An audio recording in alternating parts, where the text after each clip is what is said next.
Da-da-da-da-na-na-na. Da-na-na-na-na-na-na. Da-da. Copyright infringement. So I won't play the music. Da-na-na-na-na-na. Xmen. It's that Canal Street version. Welcome to a brand spanking, spectacular episode of the Back and Now podcast. I'm one of your hosts, Akil, joined by the illustrious K to the C. Big Holding word. it down I in like Canada. that. Yeah, man. The C. What's I've popping? been reading. I know new words. We ain't gonna bullshit with you. We're talking Xmen today. We're talking the finale for Xmen 97. We're talking the Xmen casting. And then we're gonna talk about them lanterns. That's right. But first, let's start with Xmen 97 with that finale. Bo DeMayo, bring that freaky ass back, man. We need you. Okay, slide that baby oil. Go ahead and slide on back because that finale was not it. I could like sense comment section. Let me know if I was wrong, but the moment Magneto got his back blown out, I felt like that's when Bo left. He's like, let me go ahead and thrust on the one last time and blow that back out. And then the writing just knows, because it seemed like they were building up to Magneto becoming Onslaught. And then it just did a nosedive. You could tell that the guy that worked on What If came in because the Apocalypse Gambit, whatever the hell what hybrid creature thing that was not it. Definitely was not it. It looked ugly as hell. The only time that it looked good was when he first turned into a Gambit Apocalypse and he kind of looked up and smiled for a second. After that, when he stood up, and I was like, what the hell are they doing? The art was off. The story was off. Everything felt stretched out and rushed at the same time, which is just a problem with good writing. The show went off the rails from when the Wolverine episode came. Something didn't feel. Remember, I put a thing on Instagram and I was like, this just don't seem right. Like, this episode ain't right. There's so much that they could have done with Wolverine, but it was just a lot of cheap, like, cameos. And we got this, we got that. We have Deadpool, but he's really morph. You know, like, it was cheap stuff. And then it just continued. This season just continued down that road of shit for the whole time. So yeah, huge disappointment. I still watched it, but this was a show that I was honestly like recommending to adults, like telling like grown men who have jobs and kids to take your time out of your day and go watch. This is worth your time. And then this season came, and man, they mad at you, man. I abandoned my children for this. Yeah, I can't tell them to go watch a cartoon. You know, grown men that don't read comics or watch these types of things don't know the world. And he's a bad man. Bad man don't watch cartoons. Because I was like, yo, I'm telling you, X-Men season 1 is lit. People watching it like, yo, it's actually really good. I'm like, yeah, season 2's coming up now. And I'm watching season 2. I'm like, oh shit, here we go. It's not gonna be good. That pit in your stomach just like what my issue was. I felt like it needed more room to breathe. It needed like a couple more episodes to flesh things out because it just felt rushed, like they were rushing to the finish line. Yeah, when a show feels like it needs room to breathe, it's when it's doing bad writing. Okay, so the writing's bad, and I wonder why the writing is bad. Yeah, they got rid of the man, and they're like, let's stretch out his ideas. What he probably wanted to do in 2 seasons, they probably want to do it in 3 seasons now, and add more. We have this, we have that, we get to do this, we show this, and it's like has no heart to it. It has no real genuine drive to need to see it. Like Cable was dope for a while, and then like they started to just make Cable an idiot. He's here blowing up buildings with his parents in it. Like, that ain't no X-Men. What the hell? I was watching that. I was like, he's trying to kill his dad. What is going on here? Yeah, man, that's a trauma. No, it's bad writing. It didn't make no sense. You ain't play catch with me, so you gonna catch a bullet. Yeah, I was like, what's going on here? And he like, okay, so next season we're gonna get Onslaught and we're gonna get the bad guy X-Man. You know what I mean? We're gonna get the bad Cable. Yes. You know when he has the chromed out suit. You're older than me. You read more X-Men than me. I'm just saying, like, where are they going with this now? Because that's gonna be a mess. Know. That's what made them go bankrupt. I didn't know what was going on with the Gambit because I thought like Apocalypse was building like his horsemen, right. And Gambit was gonna be death. They're like, but he's like, nah, bro, I'm in there. Yeah. What? I am in him. I'm actually inside of him. Yeah, it's like, what are you doing? And he What? died when they killed him. They killed the Apocalypse body. I was like, what are they doing? They What are killed they Gambit like doing? twice. He got shot in the head. He came back. He got shot again. Like, this I is was a like, y'all gonna disaster. just keep offing Gambit, man. I was watching it, and I got a one big complaint with the Disney Plus app. The damn downloading, like I'm paying for this thing yearly, and the download to your phone is a disaster. You can't just hit download like Netflix and it'll download while the phone is off or closed in sleep mode. It has to be on and downloading with the app open. Horrible. I don't even download stuff. I like to watch. I like to set the mood. I watch it in the living room. Put I'm the not candles. a phone, but I like the candle. Get the candles lit. You Nah, I like know? doing it while if I'm at work or doing cardio. I like to throw on some shows and just watch them. You on the people's job watching Xmen. It's a Canadian way, baby. It's the American dream. It's the Canadian way, American dream. Yeah, man. So we had some huge casting. Okay, so now we're going to be talking about the X-Men movie coming out in 2027 and the huge casting release for that. So that was at D23. I'm gonna share my screen real quick. Okay, cool. Now, Indy Navarrete from Obsession. That's the big talk of the town. If you've seen Obsession, I was a fan since Superman and Lois. I ain't new to this, like y'all. I've been a fan. No. Oh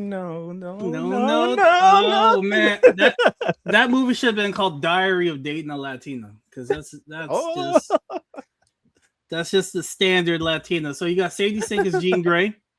You know that if you've seen Spider-Man, Stranger Things or Stranger Things.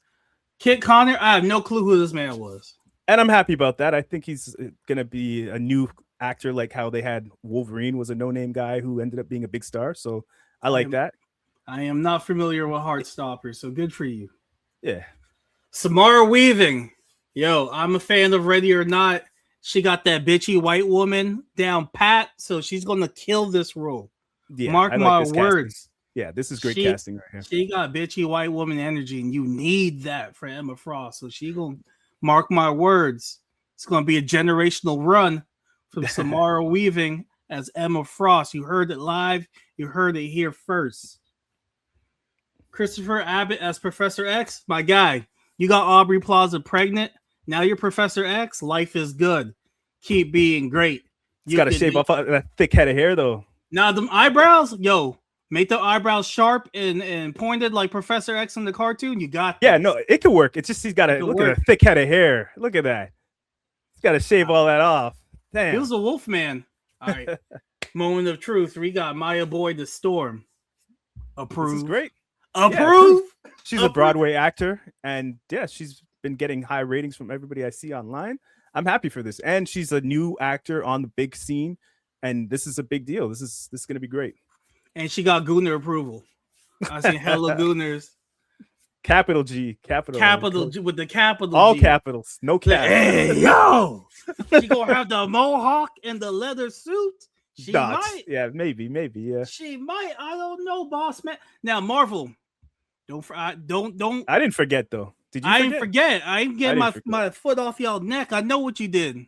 You done killed T'Challa. You never wanted to recast him. Now we gotta deal with his dotish son, because I don't know nothing about that man's son. Now I gotta deal with his son. You done did Blade dirty, Wonder Man dirty, Armor Wars dirty. But we gonna give a Storm, and we go, yes, oh yeah, yes, nope, Marvel. I didn't forget. All is well. No, it's not.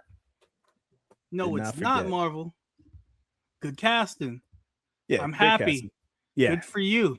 But they're listening to the internet. You could tell by this casting, they're looking at what the internet wants and they're giving it to the people. This is the controversial one right here. I didn't even think they wrote. I don't think they wrote the checks for these people fully yet. Like they just were like, "This is what the internet wants. Let's give them what they want."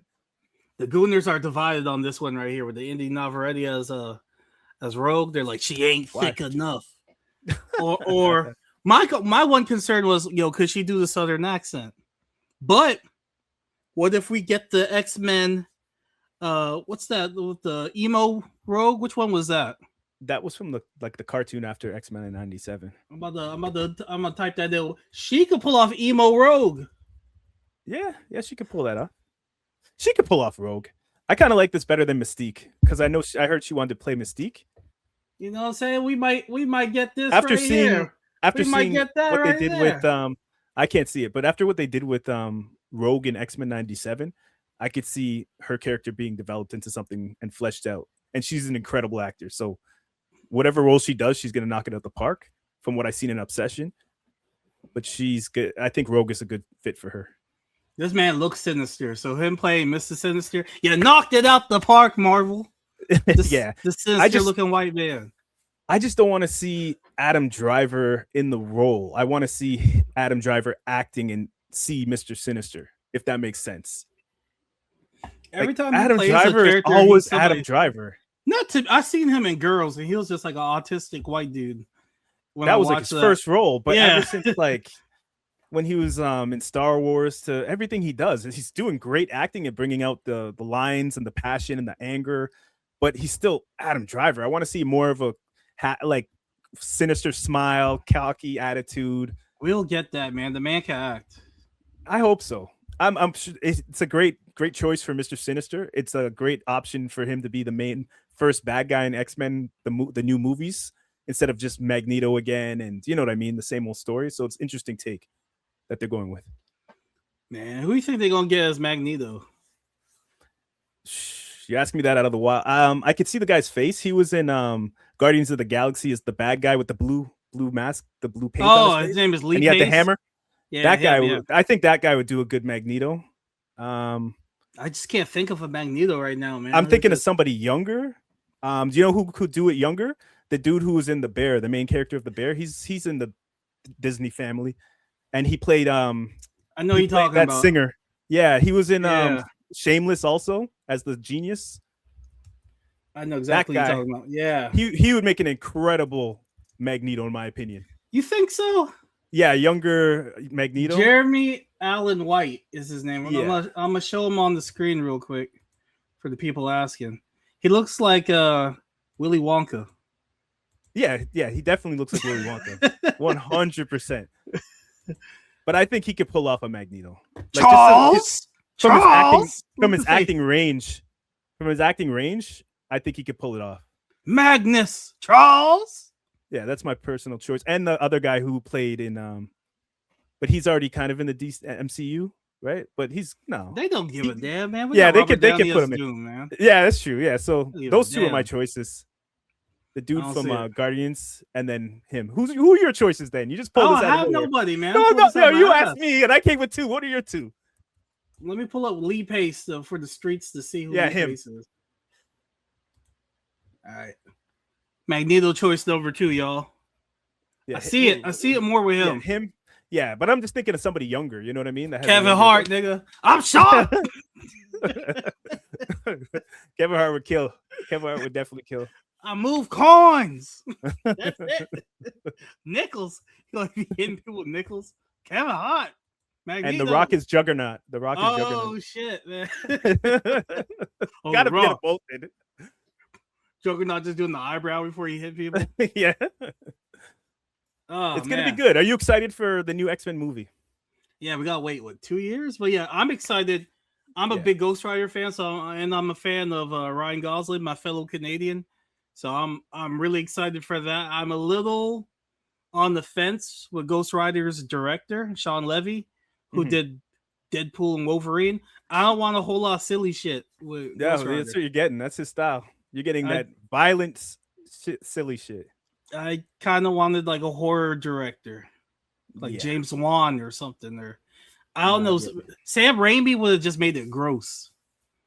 Ghost Rider piss and fire. I think Sam Raimi would have knocked it out the park, man. He's the one who did the first 2 Spider-Man movies. Yeah. With Toby? Oh, yeah. He would have killed He likes that gross horror, though, like Drag Me to Hell. And just trippy. Like, you'd see, like, the skull, like, smash open, and then he'd be in hell. Like, the scenes that he would create would be incredible. I would definitely want him to direct it. Guillermo del Toro, Ghost Rider. That's who I was going to say. Boom. Yeah, he would be fantastic. Boom. Yeah. Y'all ain't ready for that, fantastic. Though. Moving on to the world of DC. Lanterns premiered last Sunday with record high reviews in the high 9s, some perfect 10s. For real. Nice. They're saying that DC is back. Now the director Where did it go? I don't know. They went to hell with Supergirl. Well, they can't have one. They can't have one thing. It's just What the team of people Supergirl hell? trying to do things. My only thing is like, who are they trying to market DCU to? I can't show this show to like. I can't be like, nephew, come watch this. You know what I mean? And then I can't show them Peacemaker. I could show them Superman and Supergirl, but I can't show them the cartoon where they're like murdering people. Who do they want? Is this for kids, for teens, for adults? Because how are they gonna sell a lantern toy when this man is greasing things in a car? In the car, Casey, and he had a serious face.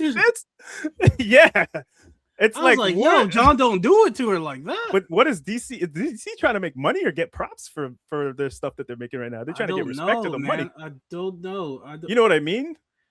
Honestly, the vibe of the show didn't feel like every once in a while the Ring will show up and he'll do lantern stuff, but it doesn't feel like a superhero show to me. I was calling it True Detective Lanterns. Yeah, one of the showrunners is this True Detective, so that's why it has that vibe to it. Look, man, this was HBO, the creme de la creme of television, on the crown jewel time of 9 p.m. on Sundays. That's what it was showing. So I knew Soprano time, right? That's Soprano time. That's Game of Thrones time. That's The Wire. That's legacy, like top tier TV. So when I saw that it's gonna be on at that time, I got like trauma from you comic book people of my love of comics, where I was gonna be like, yo, I could wait till Monday to watch it, but I'm glad I stuck to my trauma and I always watch movies right away because I know it's gonna be spoiled online. I stuck to my trauma. I didn't listen. I was like, yo, I could watch it Monday morning, 6 a.m., 6:30 a.m. I'm scrolling through the internet and I see the spoilers. I'm like, you see, I'm glad I listened to myself and watched it Sunday night, because if I woke up Monday morning and I'm scrolling the internet, flicking, and I see spoilers, I would have been so cheesed. This episode as a pilot was incredible. What's your thoughts, man? I don't want to keep going. Casey, I watched the episode. I go on YouTube just for shits and giggles. Heavy spoilers. Hal Jordan dead. Nigga, bro, really? Oh, we're going to be talking spoilers in this, by the way, if you haven't seen it yet. Dead. I'm sorry. But yeah, we're doing spoilers, doing full talk right now. You know what caught me off guard? I looked at the cast. It said Nicole Ari Parker. If you're not familiar with who that is, she's from the Soul Food TV show. She is the wife of Boris Kojo. I ain't see her in the show because I would have remembered that. Let me pull up the looking cast. too. Let me go ahead and pull up. Yeah, I was looking at. They said she in the show 7 episodes, so maybe the next episode. I was like, yo, if John Grease is that too, he's on the legendary run. John Stewart might be. Yeah. Her last name's Stewart, so that's probably his 2026 wife or something. John's on a legendary run right now. So. He showed up with the turtleneck and the jacket, just like Justice League Unlimited, and I knew he was on Demon Time. Dope. Oh, flip the screen back. Okay, my bad. You want to see the whole cast? Well, no, it's not looking pretty on my. Okay. On the 90 on the cell phone version. Oh yeah. Stop. Yeah, there we go. We're back. Yeah. They said that she's in the cast. I was like, okay, maybe she's his mom. It's been the first episode. It got like another 8 episodes to go or something, right? You got homeboy from P Valley as his daddy. Could not take him serious. That messed me up because you told me that, and then I went in watching the show, but I thought you were talking about the other guy from P Valley, the transgender guy who dresses like a woman. No. He's the gay. I thought that's who you were talking about. So when I was watching, I was expecting to see him like, I'm your daddy and I'm about to teach you some things. Yeah. Do you believe it fair, baby? I was waiting for that. It was gonna be. Yeah, him come with some heels on and be like sassy savage. Yeah, I thought it was gonna be him. I was like, let me see what this guy's got to offer for this. But no, that guy did a good job. The dude from P Valley, the other guy. Man, I came in being the hater that I am, generational hater that I am. I was like, yo, I don't want to see no damn light-skinned John Stewart. John Stewart's supposed to look like Cole Domingo. He's supposed to be black as hell and about that shit. And then you got this light, bright Will Smith, big ears having Negro as John Smith. As John Stewart. I ain't trying to see that shit. 10 minutes in, I was like, I'm sold. He did a good job. He was stoic. He did remind me of Will Smith with all that damn running, though. Every minute, he just... and you see them ears flapping. I was like, it was given Bad Boys, the first one, where Will was running with the shirt open. Mm-hmm. Every time he ran, I was like, yo, man, he giving Will run for his money. So I liked his depiction of Jon Stewart in the film and the show. Feels like a film. Yeah, the DC execs are probably watching this right now. Like, man, we gave you a black man on the big screen. What more do you want? Now he's not dark enough for you. What can He's we do? not dark enough, damn it. But no, I think he did an incredible job. I think they watched his resume of his work that he did in Rebel Ridge, and this feels mirrored to that. I like the amount of character development they did in this first episode, showing him as an artist, showing him as an intrigued person who you think doesn't like the main Lantern, who's the main guy right now, but he actually does like him and respect him. He just reads people differently. His ability to like be able to read people and read situations, it showed a lot of defining moments for the character. So I like what they did with him, what they're doing. I liked Hal Jordan. I liked it more than Ryan Reynolds' depiction of Hal Jordan. He was a jackass, but what I loved was the interrogation scene with the alien that everybody's talking about online, where he mentions Obama to this Wisconsin white guy. I bust out laughing when I saw that part. And the dude didn't have anything negative to say. I was like, yo, he knew that man was an alien. Now, this show has a great amount of balance with comedy and charm and dark themes and looks like it has like a True Detective vibe to it, but it still has the comedy in it. Yeah. I'm intrigued by the mystery. I just kind of want a comic book show to be comic book at times. Like, I'm not wearing the suit.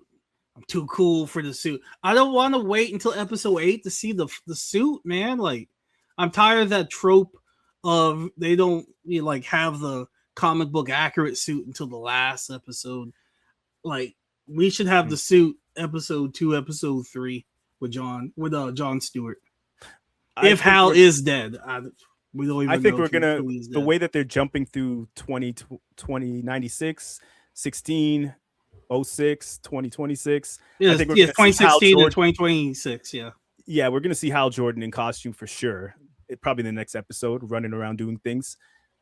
I like Hal Jordan's character in this. I like the foreshadowing and little hints of what the hell's going on in this first episode. The way that he has like a virtual version of himself. They did that on purpose to show that things can happen in this, where they might be here, they might be gone, it might be him there, or he might not be there. It might be a certain, maybe like a Scarlet Witch type of situation where Hal Jordan just created a virtual version of himself and everybody thinks that's him dead, but it's really just something that he put with the ring to look like that. I think he dead though. I don't know. We'll see. They don't know where the ring is. Yeah, they don't know who it's only the first episode. Yeah. Jon Stewart, man. Finally got to see a black man who's a hero get some cheeks. We're always asexual. They're always, no, I gotta keep my mind on the mission. Yeah. While the white boys always out here having a good old time. Blade never got no cheeks. Right. I ain't never seen Steel get no, but Jon Stewart, they finally let a black man. Episode 1. Be more than just an asexual, angry black man. I just need to focus on my job. Yeah. And kill vampires. Because I'm Blade, Blade ain't never get to even touch it. Don't get to do nothing. I want to see his character evolve into a more human, though. Right now, he seems very soldier-esque, and I know that's from his upbringing and the fact that he wants a job. But he doesn't seem very human, and he doesn't seem like he really likes humans. So it's like, does he want the ring to have the power? Does he want the ring to like just be the Lantern? Does he want the ring? What does he want the ring for? Just because he was raised to want the ring? Like, what's his motivation really? I love that the contrast where his dad called him. He's like, Hal Jordan gets the privilege of being this crazy white boy, right? And he can wild out. Handed the ring. He just handed the ring, and then he gonna put you through shit and have you jump out the car, because that was wild. That was wild as hell when he just gave him the ring and jumped out the car. Yeah, super dangerous. They're just showing the world and how it can be, right? So I like that his dad kind of wants him to be stoic, and so he's like, they get the privilege of acting like that. You need to keep it together. So that's kind of where the roboticism of him comes from. Is just like you said, the soldier behavior. Yeah. But I want to see him I want to see this actor show more range because he's done this character in a lot of other movies. I think this is the perfect opportunity for him to show that he's doing what he does to a level, and it's a high level, but he also can show more emotion and show are you afraid? I want to see him be like, yes, I'm afraid. And then he realizes that, yo, you got to feel afraid. And that's punching through that fear is what gives you the will to have the great Green Lantern power for real. It's crazy that his dad's been grooming him to be a Green Lantern since he was 6. But wouldn't you think kids from the hood would be fearless too if they grew up around gun violence, like somebody from Chicago? Would the Lantern be like, yo, this person doesn't have fear? They brave. The ring is going to Chief Keef because that would be ill. The ring is going to you. Yeah, because you grew up in Chirac. Yeah, you can handle the galactic war because you handled Chicago. You survived Chicago.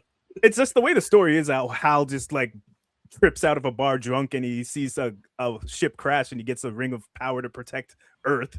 It's kind of crap. And then this guy gotta work to the he gotta be perfect. He gotta be Obama. You know what I mean? To be president. If he makes any mistakes, he's not gonna have the ring. It's that's some bullshit. And I hope we see more of that. But yeah, man. Why Chief Keef? Yeah, man. Give Chief Keef a ring. The ring going to Compton next. Give him a ring, Some soldiers out there. Oh, you got the blue one? Yeah. I forgot what the blue were. What were the blue lanterns? The secret society. All we ask is trust. The ones watching know. If you know, you know. But yeah. But yeah, man. So the blue's hope. Like a crackhead. The blue's hope. The blue's hope. The yellow's fair. Oh, did you catch the beginning part? I think I saw when it showed the lantern, it went yellow and then it went green. No, I didn't catch that. Yeah, I think I caught that. I gotta watch the show again. That's your cataracts in your eyes, man. Watch them right. But I think they're gonna be dealing. They're gonna be dealing in fear. I think fear is gonna be an acceptance of fear, and moving through the fear is true bravery. So I think that's what they're gonna be unwrapping in this show. Now, with my Green Lantern ignorance, I used to think that Guy Gardner was a human Lantern, but he's similar to Star-Lord, where he's alien and human, so he doesn't really count as a human Lantern. And he wears this suit everywhere. Yeah, but he's still the fresh in it, right? So he's the guy right now, kind of. See, Hal. My thing is, I kind of feel like Hal's character is depressed, and he wants to disappear. And I think this is all him trying to just get the hell out of Dodge so that he could just. I just didn't like the way when they were watching the interview, Hal was on TV acting all professional. He had the suit on. He was stoic. He was a hero.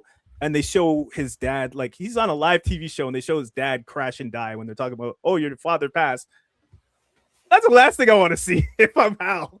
You think Hal might turn into... He's a human. They don't treat him like a human being. They treat him like Green Lantern. He's celebrity. Yeah, but that's what I'm saying. He's just kind of sick of the celebrity. He's there for it, but he's older.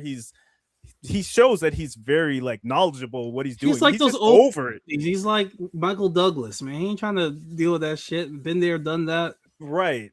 And I feel like he's just doing a disappearing act right now or something. That's why that his clock came up and he's like, yo, if you're not happy by now, I'm coming to tell you it's time to get out of here. Go to the winter whatever in Nebraska. You know what I mean? Or we're gonna get Parallax. You think we might get Parallax? Parallax would be interesting. I saw something about that where he's the main bad guy of the DCU for the first run, right? That'd be dope. I feel like we're getting Brainiac though. I think a Lantern Parallax would be more interesting because we're getting the character development in the show, season 1, and then we bring him to the movies as the big bad by the end of season 2 of this maybe, and then we get Parallax as a character, a bad guy that we empathize with, kind of like how we empathize with Thanos' story. This is DC's best attempt at making a empathetic. This sounds too good. They're not going to do that. It sounds too good. Because I think that's perfect because we don't need to see another 3D bad guy who's just like, oh, I smash things, I'm mad. You know what I mean? And then they come and just punch him. We need someone who they're like, oh, he might have it figured out. He might be right. And then he has the yellow lanterns running with him. And he's just collecting rings. You know what I mean? He's taking all the lantern rings, and we get that iconic comic book cover where he has all the rings. You know what I mean? Episode 2, Hal is dead for real. Parallax out the window.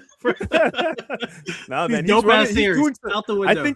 I think Hal's doing some tricky stuff, and I think by the end of this, we're gonna realize. Now, do you think we ran into a couple other aliens that we don't know of? Possibly. The husband's a little weird. The Yeah. town folk seem just a little off. Yeah, The woman he slept with in the car might be an alien. that's what I think. He may have clapped a Martian frog. That could have been. Could have been Martian Manhunter. That could have been Martian Manhunter. In the movie, he's gonna be like, "I was gonna say something, but I was a little afraid, so I just kept going with it." It felt good. Thank you. Yeah, exactly. It was fire. It's fire. You know, Martian Manhunter can't get hot. Yeah, I know. We're nerds here. Yeah. You want to get into the cast a bit more? I don't know half these people. I saw Kelly Parker. Kelly, the main sheriff of the town. Carrie no clue. is the character. She's from Boardwalk Empire, another amazing HBO show. And it was trippy hearing her have American accent in this when she had such a strong Irish accent in that show. So remembering her from that and then seeing her in this was great. And she did a lot of good carrying in the show of showing the town and the politics and bringing them around the world, bringing us as the viewer around. So I liked her character also. Jason Ritter, that's John Ritter's son from Three's Company, if you're not familiar. Jason Ritter, great actor. He plays Billy Mackin, who is the lawyer, right? Yeah, the lawyer. I didn't recognize him with the mustache. I didn't even recognize him with the mustache. His whole thing was just a little too convenient for me. Yeah, for sure. I don't trust none of these people. The whole town, alien. The town's full of alien refugees, for all I know. I think so. I honestly think that's what's going on. Ooh, and then Green Lantern's ice agents. Get them out of here. Wall. Boom. Wall. Green walls. My thing is, it shows like the different generations of Jon Stewart, how he's young, he's in the middle start rookie era, and then 2026 he has the mustache. It shows that the people making the show are smart about showing us the changes in characters. Hal Jordan's hair was gray, and then his flashback version had dyed black hair. Carrie in 2026, she looked pretty much the same as she does in the 06. Oh yeah, Carrie. Yeah, she might be a damn alien, right? Because she told the black man, she said that he aged well, but we all know white women don't age well like that because she alien. Oh shit! Mind blown. Yeah, so I'm thinking she might be the alien who's really running it, but her husband or her father-in-law is not an alien who has his gang of humans who are trying to take out aliens, and the aliens are trying to hide in that town. He's trying to keep power in the town by building this militia that he has and having his grip on the town, but he's really losing it. As much as I like this show, I kind of wanted to get more fantastical. I'm kind of ready with the flying and I'm ready for that. I'm tired of grounded. No, I get you. I agree with what you're saying, but because Batman grounded all the time. This is a nigga that flies in space, man. This is something that is going to be huge. If we get something where they're just flying in space off the get-go without character development, because Lantern has a whole lot of lanterns and a whole lot of growth. We know they're going to be like universe hopping. You know what I mean? So like, let's get to know these people first before we shoot off to space. It showed the potential of what they could do in this first episode with the tricks and making the bear opener and all these different things. It showed, okay, for the people who don't know this character, that there is something big that can happen with this. So let it grow, let it build. The way John moving, he gonna be making sex toys. Don't worry, probably already has making dollars and to play songs. John, you're moving nasty. Yeah, he's just Hal is just abusing power. He's just making dollars for the machines. It was for the investigation. Okay, he had to get to jail. That was the dumbest move right there, man. He old, man. Yeah, but overall, I give it a 9. I thought it was really good. Yeah, I give it a solid 9. I love True Detective. I love what was the other shows that they done? I think he worked the Watchmen. I think he worked on the the Watchmen. Well. They did the country one that. Oh man, what was that called? But all the shows that they did before, Lovecraft Country, yes, they did some of that. They did some of Lost. So all the things that this Damien Lindelof did, I back. and he's also this one guy. His name is Tom King. He is a writer for Lanterns. He's also writing Mr. Miracle. Nice. That makes me very happy. Miracle. Yeah, but I think Tom King is a comic book creator, right? Yeah, he's the comic book writer. He's the one who created those things. So, but yeah, that's okay. But no, I'm very excited to see where the show goes. I like the mystery as much as I do too. Want to see them fighting in the universe, shooting like big trains at each other with the lantern. It don't have to be all that. I just wear the suit, man. Yeah, this is day one of this thing that we're gonna be watching 10 years from now in the big screen. You know what I mean? So this is the first seedling. Let it grow. Give it time. Let it be great. And so far, this first episode was great. This is something I can recommend to people who don't know comic books, and I think they'll be impressed with it. All right, guys. Well, that wraps up for this episode of the Bacchanal Podcast.